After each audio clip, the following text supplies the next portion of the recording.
Hello. Today is Sunday, January 9th, 2022. A rise to power of FAMAS welcomed by analysts. FAMAS is the Malian military. This article is taken from Mali Act 2. A clash between armed groups in the north of the country left 2 dead and several injured. At the same time, in central Mali, the Malian army announced that it had neutralized a dozen terrorists. It all started with a fight this Wednesday, January 5th, 2022, between elements of armed groups in Gao near the Wabaria Bridge, local sources indicate.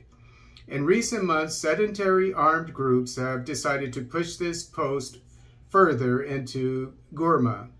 All the sedentary armed groups gave their consent and put this regulation in place.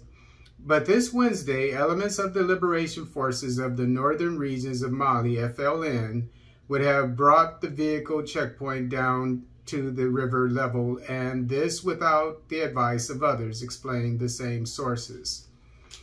All the sedentary movements oppose this idea, indicate local sources. They point out that this is how the exchange of fire began. The toll is 2 dead on the side of the FLN and the wounded.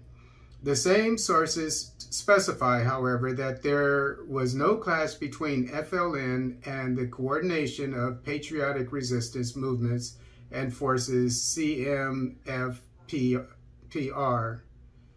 The CMFPR is the coordination of patriotic resistance movements. So it seems that we're looking at least 2 different insurgencies.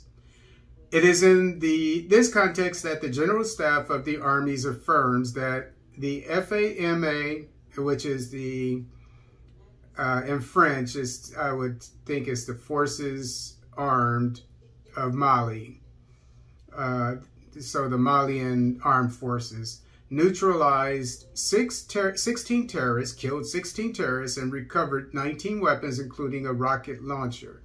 Okay, so they have rifles, this insurgency, and they have an RPG, a rocket-prepared grenade launcher, which does a lot of damage, don't get me wrong, but they're not heavily armed, at least this group wasn't.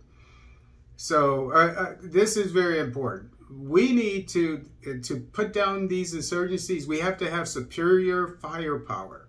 Come in with stuff that can just blow up buildings and vehicles. That will get rid of the insurgency. Trust me. I mean, no firefights, just blowing stuff up and they're done. That's what we need. He underlines in a press release that it was during an offensive in the area of the Sofara, Diangagosu, and Biandagara route on December 31st. Wagner's involvement in this operation is denied by the Malian authorities. On the other hand, they recall the presence of Russian instructors alongside the Malian armed forces. These offensive actions of the Malian army are a step towards the conquest of the localities under the influence. This is the analysis of Boubacar Bokoum, political scientist and specialist in security issues, but he adds that these military actions alone are not enough.